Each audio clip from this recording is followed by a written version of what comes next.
నటుడు సైఫ్ అలీ ఖాన్ పై దాడి కేసులో విచారణ నిమిత్తం బాంద్రా పోలీస్ స్టేషన్ కు తీసుకువచ్చిన నిందితుడికి ఈ కేసుతో ఎలాంటి సంబంధం లేదు.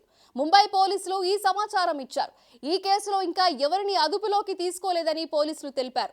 అంతకుముందు సైఫ్ అలీ ఖాన్ పై దాడికి పాల్పడిన నిందితుడిని పోలీసులు విచారణ కోసం తీసుకువచ్చారని వార్తా కథనాలు ప్రచారంలోకి వచ్చాయి. అయితే అతని పేరు షాహిద్ అని పోలీసులు చెప్పారు. ఇతనిపై ఇప్పటికే 5 హౌస్ బ్రేక్ కేసులు నమోదయ్యాయని తెలిపారు. దానిపై సైఫ్ అలీ ఖాన్ పై దాడికి సంబంధించి లేదని స్పష్టం చేశారు. మరోవైపు మీడియా రిపోర్ట్ ప్రకారం జనవరి 14న మధ్యాహ్నం 2:42 షారుఖ్ ఖాన్ ఇంటి వెలుపల ఒక వ్యక్తి ఇంటిని రెక్కీ చేస్తూ కనిపించాడు. అతను ఇనుప నిచ్చెనను ఉపయోగించి పీక్ చేయడానికి ప్రయత్నిస్తున్నట్లు వీడియోలో కనిపించింది. అయితే బంగ్లాకు సంబంధించిన ముంబై బాంద్రా జోనల్ డీసీపీ మాట్లాడుతూ ఈ విషయంలో ఇప్పటివరకు ఏమీ వెలుగులోకి రాలేదని చెప్పారు. వదంతులు ప్రచారం చేయవద్దని డీసీపీ ప్రజలకు విజ్ఞప్తి చేశారు. కరీనా కపూర్ వాంగ్మూలాన్ని పోలీసులు నమోదు చేశారు. దీంతో పాటు కొద్ది రోజుల క్రితం వరకు సైఫ్ ఇంట్లో పనిచేసిన కార్పెంటర్ను కూడా విచారించారు. ఐసీయూ నుంచి ప్రత్యేక గదికి సైఫ్ ని షిఫ్ట్ చేశారు.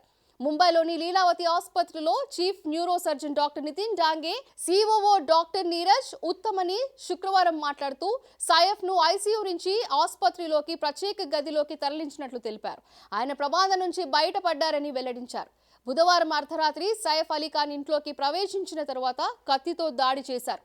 మెడ, వీపు, చేతులు, తలతో సహా 6 చోట్ల కత్తితో పొడిచారు. దీంతో సైఫ్ ను వెంటనే ఆసుపత్రికి తీసుకెళ్లారు. సైఫ్ వెన్నుపాములో కత్తి ముక్క తొలగించిందని, రక్తం కూడా కారుతుందని లీలావతి ఆసుపత్రి సిఓఓ డాక్టర్ నీరజ్ ఉత్తమ్ తెలిపారు. వెన్నుముక్కలో దిగిన కత్తిని శస్త్రచికిత్స ద్వారా తొలగించారు. సైఫ్ వెన్నుముక్కలో కత్తి 2 మిల్లీమీటర్స్ దిగిందని, అది మరింత లోతుగా దిగి ఉంటే వెన్నుముక్కకు విపరీతమైన డ్యామేజ్ అయి ఉండేదని డాక్టర్లు చెప్పారు.